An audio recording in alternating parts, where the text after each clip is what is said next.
Assalamualaikum warahmatullahi ta'ala wabarakatuh. Pemirsa dimanapun Anda berada, semoga salam keberkahan dan kesejahteraan bagi kita semua. Amin. Malam ini ada sesuatu yang beda dari yang sebelumnya. Kenapa? Seorang yang saya kenal secara pribadi dan saya menelitinya, bukan katanya dan katanya. Mungkin orang lain, mungkin orang nggak paham kalau nggak kenal secara langsung. Yaitu soulmate saya, siapa lagi kalau bukan Yang Mulia Muhammad Firdaus Oiwobo, Sarjana Hukum, atau bergelar Alif Muhammad Shah, yaitu keturunan daripada Duriyah Kesultanan Bima, Nusa Tenggara Barat. Ada yang beda dari yang sebelumnya. Kenapa?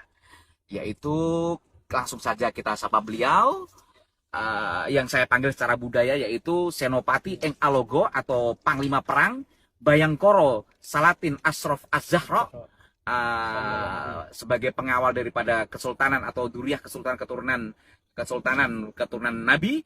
Kita sapa bersama. Oke. Assalamualaikum Yang Mulia. Masya Allah, mubarak Yang Mulia. Kayaknya ada yang sesuatu yang istimewa malam hari ini. Kira-kira boleh saya bertanya atau mungkin pemirsa ingin tahu? Siap.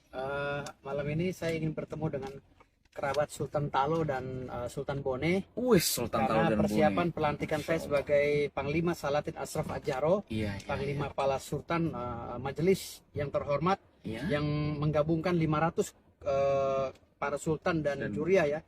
Itu di lembaga majelis Salatin Ashraf Az-Zahra. Malam ini rapat sekalian, rapat pemberian mahkota Manggambaru. Manggambaru itu adalah mahkota Kesultanan Bima yang tua, yang sangat tua, yang dipegang oleh Kesultanan Talo selama ini. Jadi dikembalikan kepada saya, dan insya Allah saya sebagai generasi Sultan Ismail Muhammad Shah, Sultan Abdul Hadim Muhammad Shah, Sultan Abdul Hamid Muhammad Shah, akan mengemban amanah itu untuk mempertahankan mahkota tersebut. Amin. Insya Allah dari Salatin Ashraf Az-Zahra, ya, majelis yang terhormat, saya akan berjuang bersama para juriah dan sultan untuk mewujudkan marwah ya, dan menjaga marwah Islami sesuai dengan sunnatullah yang disarankan oleh Rasulullah SAW. Dan perlu diingat pemirsa bahwa keluarga Sultan Talo ini sosok yang saya pahami, beliau juga bukan main-main memahami ilmu nasab. Selain juga ilmu firasat, di dalam Islam kan ada ilmu firasat ya. Itu luar biasa beliau. Jadi beliau kalau memberi pengakuan pada seseorang, itu keturunan siapa itu bukan main-main. Oke, dan beliau sangat disegani untuk masalah kesultanan ini asli atau tidak. Oke, gitu aja, kita saksikan Yang Mulia nanti bagaimana. Yuk. Insyaallah. Makasih banyak. Assalamualaikum warahmatullahi wabarakatuh. Salam sejahtera buat saudara-saudaraku yang beragama lain. Hari ini saya menonton podcast Dr. Richard Lee berbincang dengan Ustadz Dery Sulaiman. Banyak sekali kejanggalan-kejanggalan yang perlu saya luruskan ya. Mobil khusus dalam penerimaan sedekah atau infak ya, atau apapun lah, sumbangan apapun dari Dr. Richard Lee untuk pembangunan masjid. Ustadz Dery Sulaiman, maaf bukan bermaksud untuk menasihati, saya juga sudah membangun beberapa musola.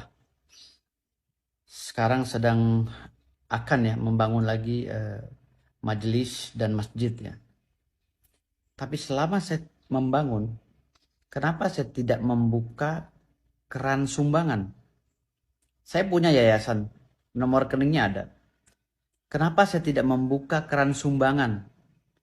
Kalau dari orang yang sudah saya kenal mungkin saya bisa menerima. Karena untuk membangun rumah Allah itu haruslah benar-benar dari uang yang halal.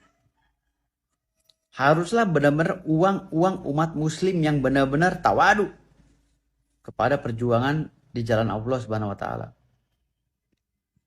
Bukan buka keran-keran kepada seluruh Indonesia agar menyumbang semuanya. Kalau itu uang hasil korupsi, uang money laundry, maka masjid itu akan menjadi mudarat nantinya.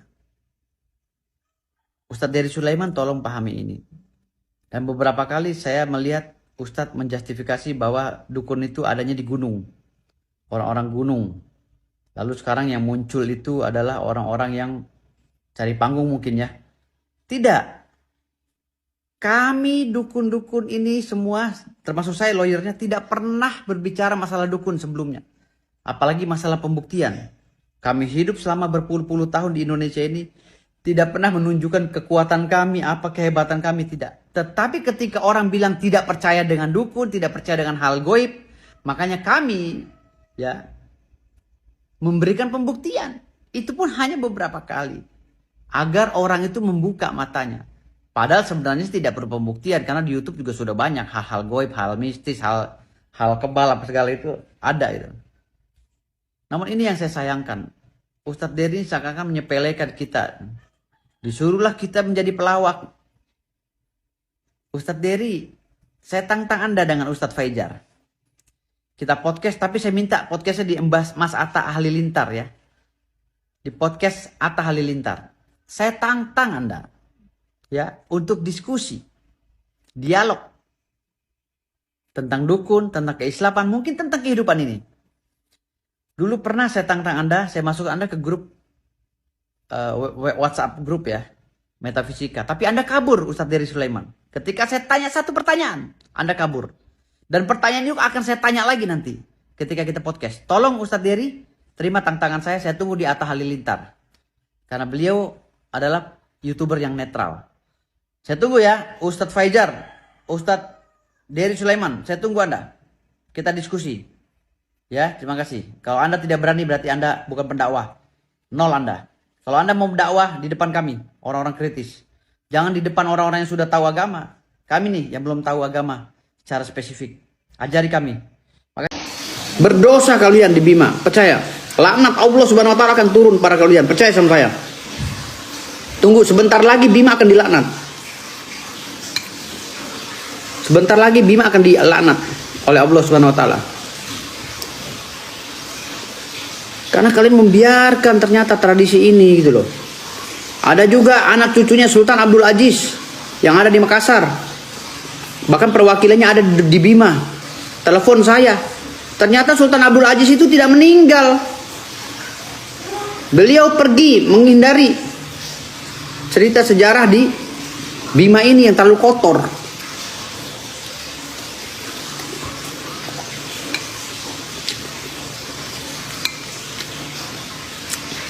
Ternyata secara sejarah ini dipelintir, bukan saya saja keturunannya yang coba untuk dipundam, dibungkam. Ternyata ada anak putra mahkota.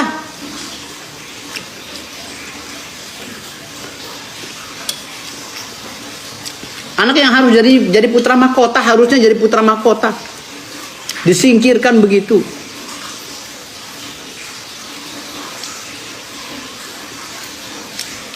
Kan ini bukti sangat